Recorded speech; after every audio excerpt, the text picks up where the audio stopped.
I have a complicated history with Pokemon and only finally got around to playing some of the games over the past year. So today I'm going to rank every mainline game from worst to best, and I know how controversial these games can get. But on this list, I did my best to use my own experience with the games based on how much I enjoyed them. So without further ado, let's begin at the worst Pokemon game with number 21, Pokemon Red and Blue. Now I know I probably just upset some people, but hear me out. Pokemon is one of the longest running franchises in gaming, and these entries just so happen to have the unfortunate luck of being the first in it. Without much to go on, these games were trailblazers for Pokemon as a whole, and sadly they have a lot of issues. Whether it was an insane amount of bugs, nasty looking sprites, or just bad game design in areas like battling, it was as far from perfect as you can get. Just for example, there's no special attack, special defense flit, which is incredibly important to battling. So of course not having it here would make things feel way more imbalanced than any other game. There's also so many bugs and glitches that it's almost a meme at this point to create fake hoaxes about them, since it's not entirely unlikely they probably exist. Off the top of my head, I instantly think about the Mew under the truck myth, but really I can't blame people for falling for this, because missing no is actually a real thing despite how ridiculous the process is to find it. Technically, some of these glitches are beneficial to the player, but there are just as many which hinder the experience, particularly in battle, with effective moves not working as intended. This is only just barely scratching the surface and things that make the game feel bad though,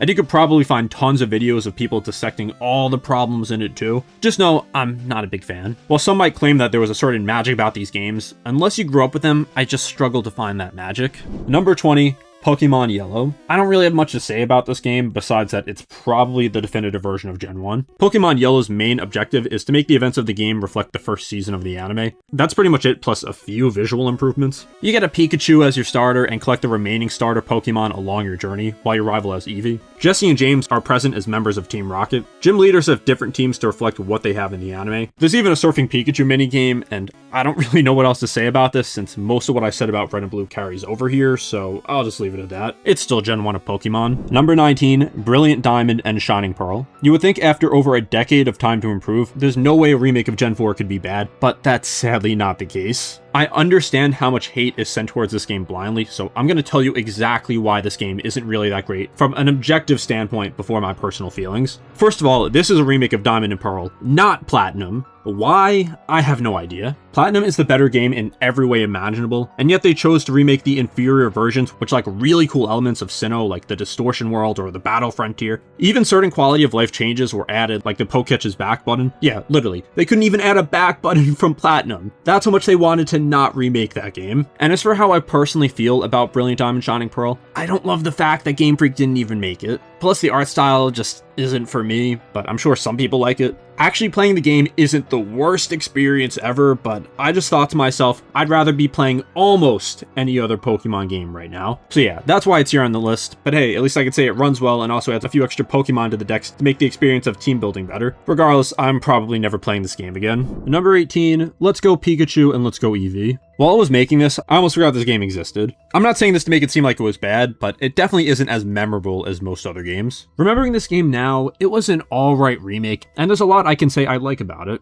but it didn't really leave an impression on me since not much of it was new content, so for that reason it has this place on the list. That being said, I actually think it's a perfect game to turn your brain off and play Pokemon if that's what you want to do. Although one aspect of it does hurt a lot, and that's the Pokemon Go style catching mechanic. Ideally, you'd want to be playing in docked mode with a Joy-Con, but in my experience, I'd rather just play a game like this handheld or even with a controller. I understand why it was made the main catching mechanic of this game, considering how massive the Pokemon Go phenomenon was, but it just did not age that great in my opinion. There's even some things like special moves that are locked away if you don't play with a Joy-Con, but besides this, the music is great, the interactions with your partner Pokemon are very cute, and I didn't mind the difficulty being pretty easy here, at least not that much. Truthfully, the biggest issue in all of this is how much of a money grab this felt at the time. Like, nobody really wanted this game. In fact, most wanted Gen 4 remakes or a new generation at this point, but we got a new game instead to capitalize on the financial success of Pokemon Go. I suppose that's just how things go sometimes. I don't see myself going back to this game much, but I can imagine this game would be fun to play with your kids or something as an introduction to the series. But at the same time, this game is also not really like the majority of other Pokemon games, so maybe not. Overall, this is just very low, not because it's necessarily bad. In fact, I think you could argue that some of the games before it might even be better, but it's just kind of one of the least interesting for me to play. Number 17, Pokemon Gold and Silver. I know this is an incredibly hot take, and some people have this in their top 5, but I just could never really get into either of these.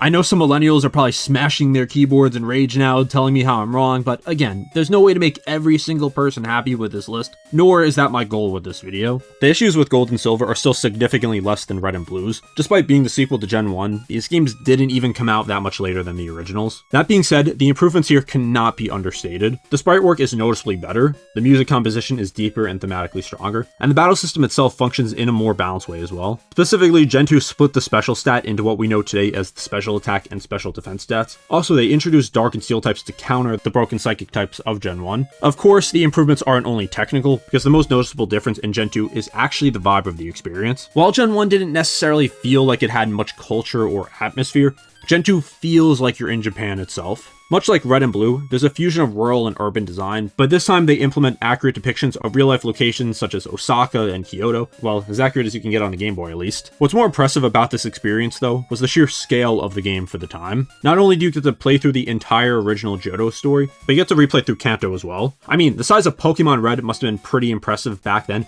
but doubling that was probably unheard of. Also, Gen 2 introduced Pokemon breeding, held items, a day and night cycle, so it wasn't just like a DLC for the originals either. So much of Pokemon's formula had charm, and charm was really improved early on in Gen 2, even if most people have forgotten or didn't even experience it. Still, this is an incredibly important entry for the franchise, and I really tried to find a higher spot, but I just simply didn't enjoy it more than the upcoming games. I could have made this a list to not upset people as best I could, but first of all, like I said, that's impossible, and I just want to be authentic here whether people disagree with me or not. Number 16, Pokemon Diamond and Pearl. Diamond and Pearl is lower than a lot of people would have it, but I'm going to explain why. You would think that after all the years Pokemon had been in the game at this point, that it would be impossible to dislike a game in the 4th generation this much, but here I can. Honestly, I don't care what a game looks like or even the mechanics inside of it for the most part, if I could barely enjoy playing it thanks to performance. Diamond and Pearl, not Platinum, are some of the least fun games to play through in Pokemon on original hardware. Every time I try to play it without fast forwarding on an emulator, I end up getting bored after a few battles just because of how slow the game runs. I don't know why it couldn't have been better. Maybe it was rushed or something, but this does not do justice to the great aspects of Gen 4 or Sinnoh. I do want to give the game credit though. The additions of the GTS and Wi-Fi trading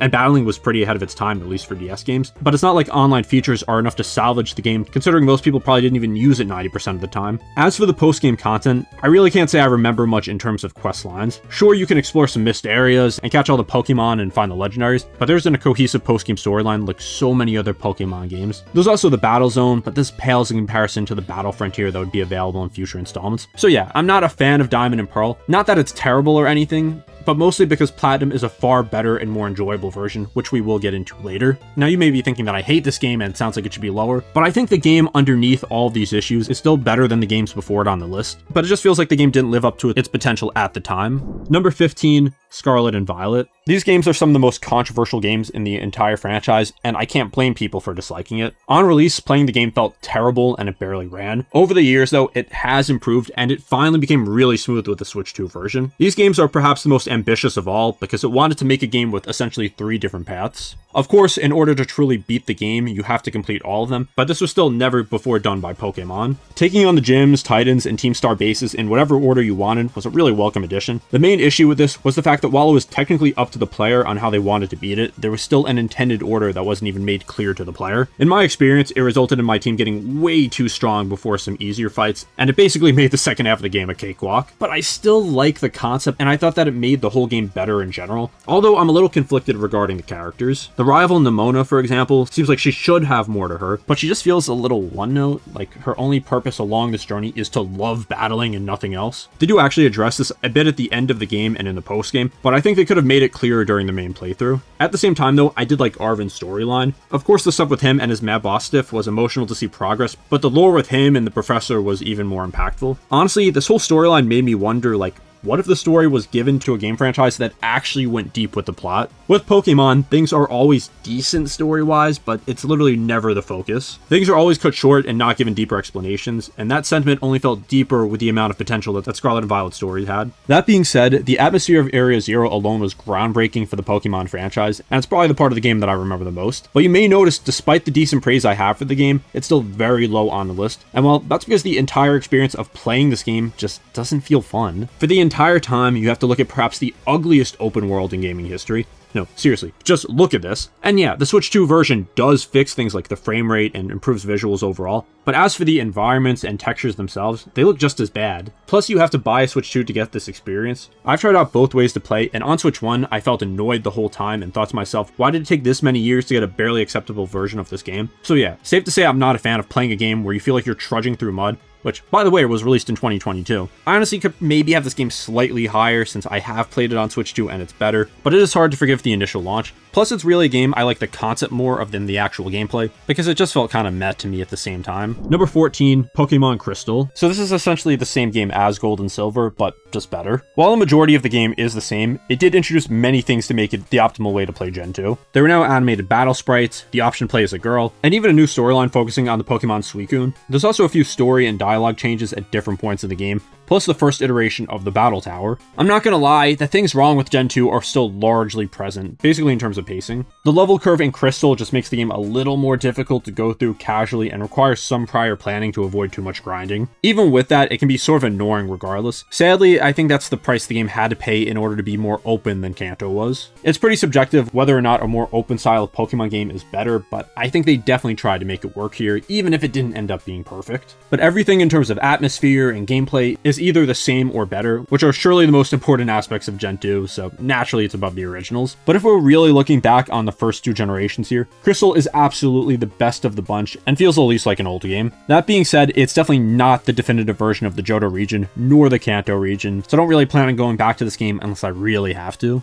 Definitely understand why some people may have this higher though, especially if you grew up with Crystal. I think that could be said about any game though. Nostalgia affects us all, so if you have this as like your third favorite or something, I'd just love to hear your perspective. And while I might not feel like going back to these older games much, I hope you would feel like coming back to my channel for more videos just like this. I made a couple of Pokemon videos as well as a ton of other videos on other Nintendo games, so be sure to subscribe. And if you are hating on this video so far because you disagree, subscribe so you can hate on more videos. Alright, let's get into the next entry. Number 13, Sword and Shield. So Sword and Shield were some of the most overhated games in the franchise, but I think I understand why. Around the time, Pokemon was undergoing a lot of changes to the gameplay, and Gen 8 was introducing a lot. Dynamaxing, Wild Zones, DLC, but probably the most controversial thing was Dexit, which was when Pokemon finally decided to limit certain Pokemon from being in the games entirely. The reasoning behind this was to ensure higher quality animations and balancing. However, it was clear that Game Freak was reusing animations from the 3DS era, so people felt betrayed. Honestly, I also wasn't a huge fan of Sword and Shield at first, but after giving it an unbiased try, it's a really solid Pokemon game. Sure, the issues can be annoying and things like the graphics kind of suck in the wild area, but for the most part, it's just a clean Pokemon experience. There's also stuff I can generally say is amazing, like many of the musical tracks and the Dynamax animations and battles. Also, special shout out to the gym battle music for being one of the most unique and awesome tracks in the franchise. The characters were also very interesting and had incredibly memorable designs and mini characters. Sonia, for example, starts off as just a regular assistant to the professor, but then as she improves her knowledge of the region, she gets promoted to professor herself, and it was great to see her progress throughout the game.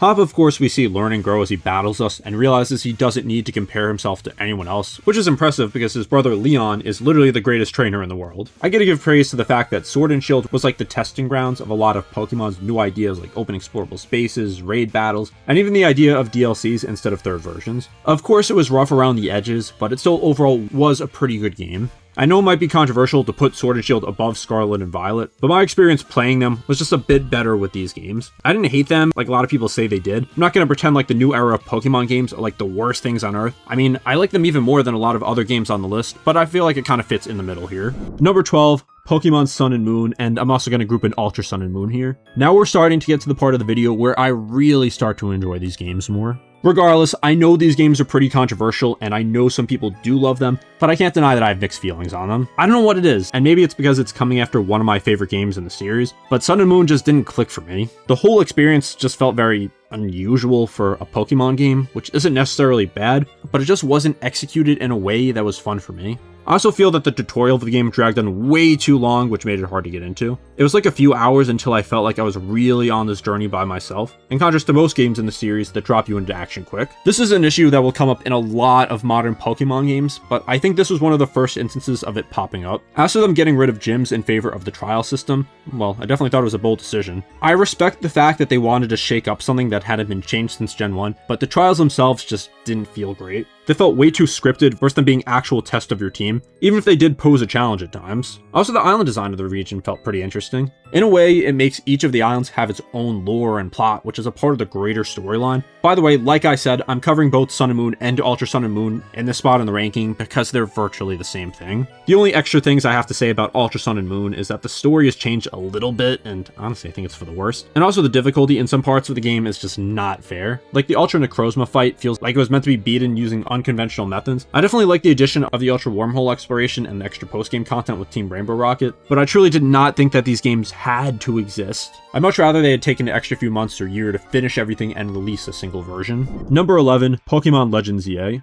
This is a very tough one for me to rank, as I played it very recently, and I really haven't had time for it to settle in. It's also such a hard game for me to rank because I really like some parts of it, but really dislike others. First of all, this game kind of just looks like a GameCube game, and don't get me wrong, I do love a lot of GameCube games, but when a game comes out looking like one in 2025 on the Switch 2, you can't really blame me for thinking it looks bad. The character models themselves don't necessarily look terrible or anything, I'm more so talking about the environments or lack thereof. The buildings are literally the same flat textures repeated over and over again, and it makes Lumiose feel like a prison of sorts when you're on the outskirts. Now, like I said, I don't think graphics make or break a game, but I mean, come on, you could do better than this on the Switch too. And of course, the battle system. I'm not gonna lie, the real-time battles are pretty cool, and it's something that I've always wanted in a Pokemon game, but there are a few issues with it. First of all, since the game doesn't look great, the battles can seem like a slop of particles and effects that are really disorienting. Also, the actual fights themselves can feel a little unfair and biased towards certain types of Pokemon just being better overall. It's hard to explain, but faster Pokemon just don't have the same advantage that they do in regular Pokemon battles. Also, it kind of feels like you do no damage despite supposedly being able to get moves off quicker. Greninja, for example, is supposed to be able to do a bunch of attacks in quick succession, making up for its weaker strength and lower HP. But in reality, if it gets hit by anything, it just gets one-shot most of the time. Compare this to a Pokemon like Metagross or Salamence, or even Gardevoir, and you'll really find it hard to use Pokemon that can't tank a hit or two. Now, if you ask me, there are two very clear ways to make this game generational. One, make it look not ugly,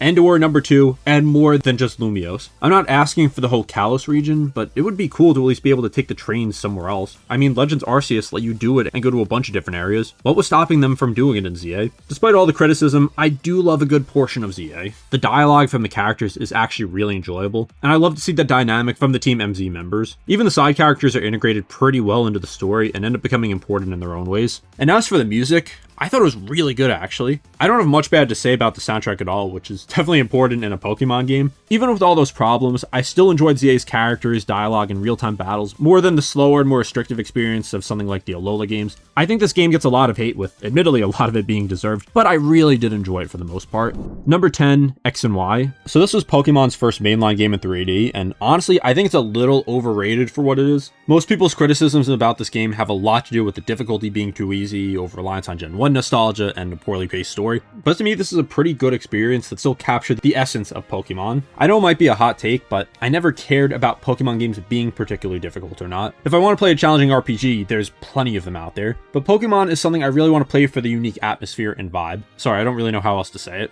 Also, I don't know if I agree with the criticisms of the story. I think that if you compare it to the Black and White games, yeah, maybe it's not up to that level, but it was still really compelling and even emotional at times with the AZ and Floette plotline. It is true though that it was kind of dropped all at once. Another major criticism I personally have against the game is that Mega Evolution gimmick was barely used in the main story. Sure, they made more available in the post-game, but the post-game itself was also not very expansive. I gotta give some credit though. When I walked through Lumiose City for the first time, it was a magical experience. I guess it was similar to how awesome it was through Castelia City in Black and White, but since this was in 3D now, it hit even harder, plus the music is iconic, of course. As for how this game felt overall, it's just so safe. They introduce Mega Evolution, but then really only give it to Pokemon that are fan favorites. There's a bunch of gift Pokemon not from the Kalos region, and, well, it doesn't really feel like they wanted to fully immerse the player in a new environment, even though it totally was. Who knows though, if Pokemon didn't appeal to older fans of the franchise, maybe X and Y would not have done as well as it did. Regardless, I was slightly disappointed with the experience, albeit I still really like the game in general. Also, fun fact, I have no idea how I have this game in my collection, because I do not remember ever getting it as a gift, or ever going to the store and getting it, so it kind of just spawned in one day. Number 9, Platinum. Despite me not being a big fan of Diamond and Pearl, I actually do really enjoy Platinum a good amount.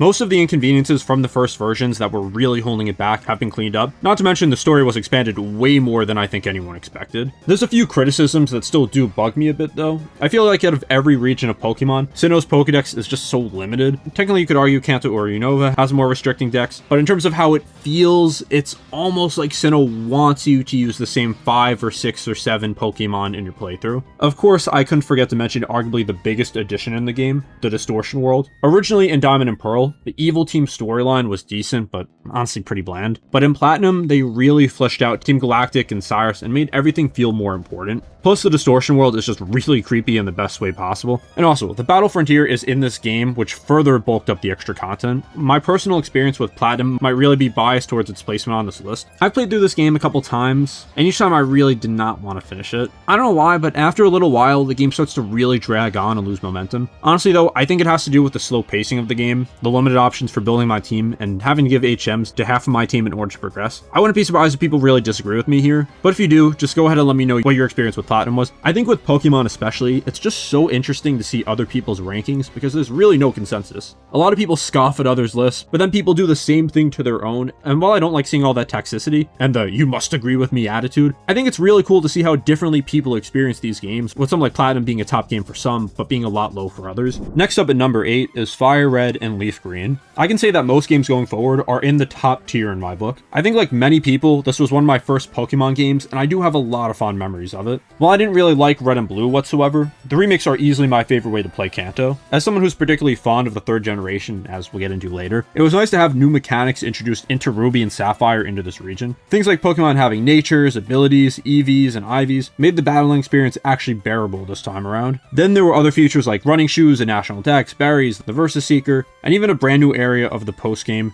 the Sevi Islands. If you ask me to recommend a Pokemon game to someone who's never played one before, there's a good chance I would actually say this one. It's kind of basic at points, but there's something just so replayable about it, and it's one of those games that never gets old no matter how many times you play it. Also, if you are looking to play these games officially, you have a couple options. One is this, and the other is the eShop version that was recently released. Now, I think that price is a little high, considering you're not getting both games bundled together, but regardless, they're very good games that I recommend to any RPG fans. Now, moving on to number 7, we have Ruby and Sapphire. These are the first entries in the 3rd generation and the introduction to my favorite region of Hoenn. While I'll have more to say when Emerald is on the list, since I do consider that game substantially better, Ruby and Sapphire were the games to introduce abilities and natures, which are pillars of modern Pokemon battles. Speaking of which, double battles also were added, and these are still used to this day as the main format for competitive Pokemon. Then of course the evil teams of Hoenn were the first to have true motivations beyond what we've seen previously. Team Rocket was just a very typical criminal organization. They didn't really have a purpose for existing besides being bad guys. I like being bad.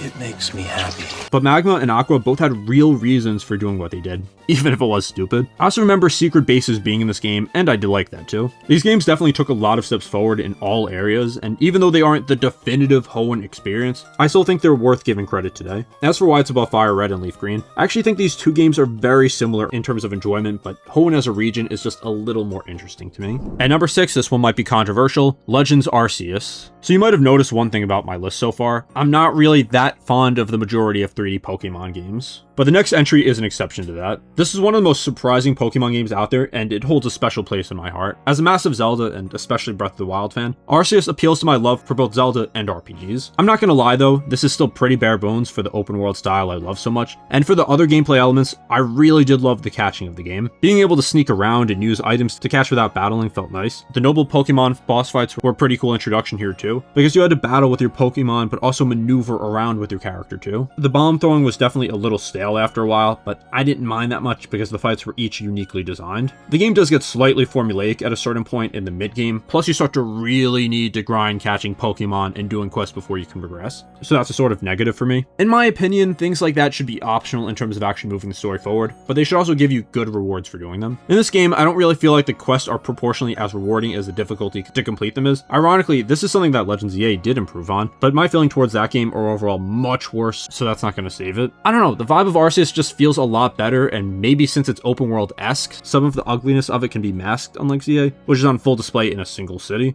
I'm definitely open to my opinions being swayed a bit towards these games though, so let me know your thoughts. And now we get into top 5, which is really going to show my age as an early 2000s kid, because at number 5, we have Black and White. This was actually the first Pokemon game I really remember the whole hype cycle for. I remember kids in school talking about it. I remember everyone just playing it on the bus every day. So there's a lot of nostalgia associated with the time that this came out for me. But even with all of that, I remember these games getting a lot of hate on release, but later they suddenly became a lot of people's favorites. Personally, I always loved Gen 5 because I thought it was really interesting how they were finally taking Pokemon to a region based in America, and they were essentially making an entire new Pokédex exclusive to it. Also, they really nailed the art style here, and the way some parts of the game are made to look three-dimensional and dynamic is just so cool, like the Sky Arrow Bridge. Another complaint I often heard was that the designs for the Pokemon were lazy and even ugly, but honestly, most of the people saying that are diehard Gen 1 fans, and you can make just as many arguments about lazy designs for those Pokemon too. Personally, I think that Gen 5 has plenty of great Pokemon designs, even if they might not be the greatest of all time. One thing I won't deny at all though is how amazing the Gen 5 music is. I mean, pretty much all of the battle music could be argued to be the best in the whole franchise, not to mention how some of the city themes are.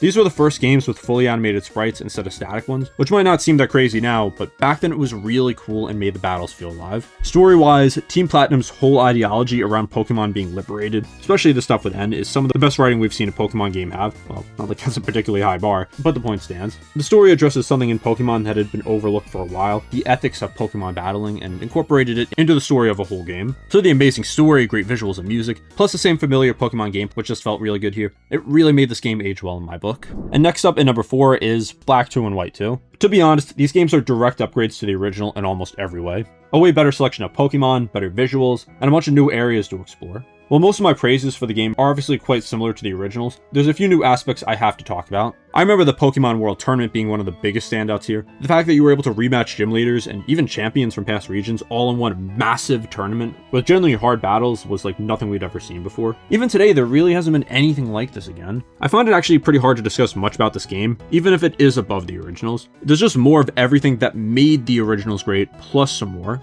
I understand that at the time that this game technically didn't sell that well, at least for a Pokemon game, and it's probably because there was some confusion on the nature of Black and White 2 and whether it was a brand new game or like a third version. But yeah, it truly is a brand new game just set in the region as Black and White. A part of me really wishes this game sold a lot better because we would have gotten a lot more effort put into future games. You can just tell how much heart was put into Black and White 1 and 2, which sadly was not matched in terms of sales. Honestly, this slight flop of release probably influenced them to make X and Y very Gen 1 Pokemon focused in order to recapture the audience they may have lost in Gen 5. Just goes to show that no matter how good something you create might be, some things just don't resonate the same with other people. But at least now, these games have a very positive reputation, and most people look fondly on this time of Pokemon and call it the pinnacle of the 2D era. Now with the bronze medal at number 3, Pokemon Emerald. This is one of the most timeless games I've ever played, and this shares all of the praises I shared for FireRed a while ago, plus so much more. First of all, the region of Hoenn has much more personality than most regions in my opinion. I remember several cities and routes that just felt so immersive, which was especially amplified by the music. I'm not sure how they made the game look and sound so good despite being on a GBA, but they did. Just look at somewhere like Route 113. At first it feels like a snowy route on the way to the top of a mountain, but a deeper look reveals that the snow is actually volcanic ash. Plus the music playing is distinctly unique for a Pokemon game, making this route stand out in the best possible way. Then you have other cities like Fortree City and Sootopolis City, which feature towns in really weird but awesome locations. Who would have imagined there would be an entire city with tree houses just before a major urban city like Lily Cove? And as for Sootopolis, the fact that people live and work in a city inside of a volcanic crater is just crazy to me. Emerald also gets a big credit for introducing the Battle Frontier, which at the time was the biggest leap towards competitive Pokemon being a serious thing. This was incredibly challenging, and it gave players a chance to really test how good they were at team building and battling in general. And I know I mentioned I don't mind Pokemon games being easier, but I also don't mind a challenge either. Story-wise, Emerald was a complete improvement over the original two games because it essentially fused the storylines and allowed both Team Magma and Aqua to shine with their respective legendary Pokemon, plus Rayquaza. The sheer stakes of this game felt unreal for a GBA game, so I gotta say, I absolutely love this game. Now, before we get to our top 2, I just want to say, I know this list is going to be controversial, but it's quite literally impossible to make a Pokemon ranking that isn't controversial. So if you're commenting something like, putting X game at Y spot is insane, or something like that, just remember someone will say the exact same thing to games under your ranking. This isn't about finding an objectively correct list, and I'd be lying if I even said I'm being 100% consistent with this list, because it was an incredibly difficult one to make, and some of these games I just haven't played in a while. But I do just want to encourage you all to share your own list while respecting everyone else's, so we can try and have a positive comment section, because at the end of the day, people enjoy games differently, and none of this is that serious. With that being said, at number 2, HeartGold and SoulSilver.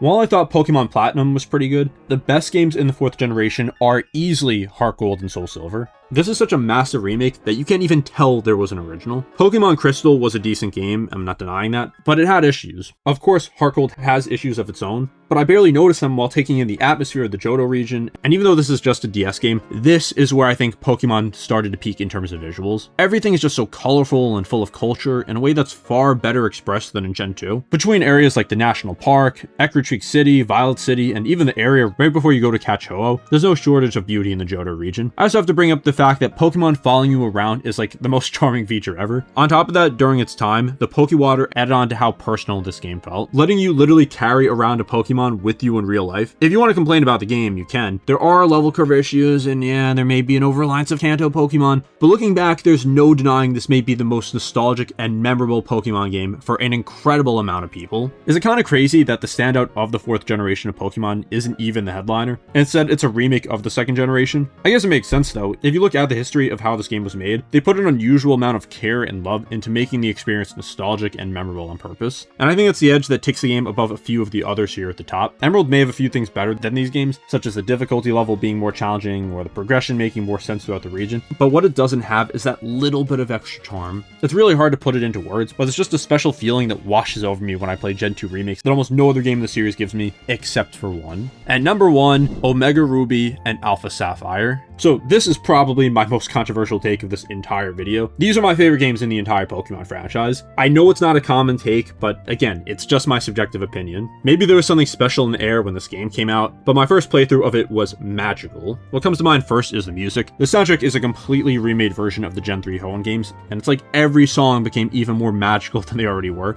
The second I stepped out of the moving truck, I felt a stream of nostalgia rush into me that I never knew I even had. And well, if a game can make you feel that way before you even played it, that must mean it's doing something right. On top of that, the new feature of soaring around the Hoenn region was generational at the time. Flying around the entirety of the map in just a few seconds, combined with the amazing music and the ability to find legendary Pokemon, made the whole experience something I'll never forget. The storyline of the game was also really different from the originals, particularly in the post-game. The Delta episode was something I never would have expected in a remake, but it ended up being the best part of the whole thing. To be honest, the normal climax of the game regarding Groudon and Kyogre was awesome, but the new stuff with Zinnia revealing a bunch of new lore to the Pokemon world was a little unheard of at the time for the franchise. Plus that epic final battle with her and Rayquaza, or I'm sorry, Rayquaza as it's supposed to be pronounced, but I'm always just gonna say Rayquaza. And then Deoxys was one of the best sequences in any game I've ever played. Now you may be wondering, Omega Ruby and Alpha Sapphire aren't even remakes of Emerald, which is also one of my favorite games on the list. Not to mention, Ruby and Sapphire aren't even that close to the top. Well, that's definitely true, and elements of Emerald like the Battle Frontier aren't present, for example, but that didn't matter to me that much. I'm sure if you're a massive participant in competitive Pokemon, you'd hate that the Battle Frontier isn't here, but for me though, as you can tell by my thoughts on HeartGold, I really care about the atmosphere and the vibe of a game.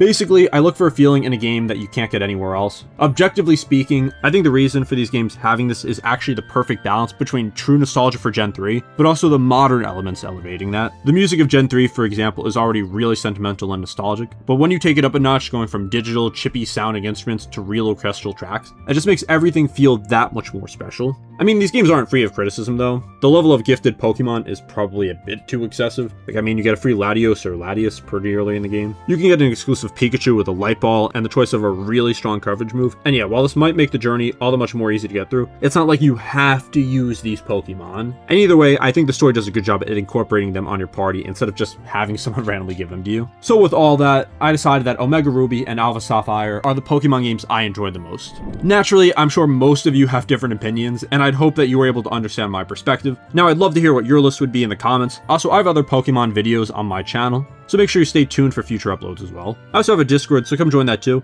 Be sure to subscribe, and I'll see you next time.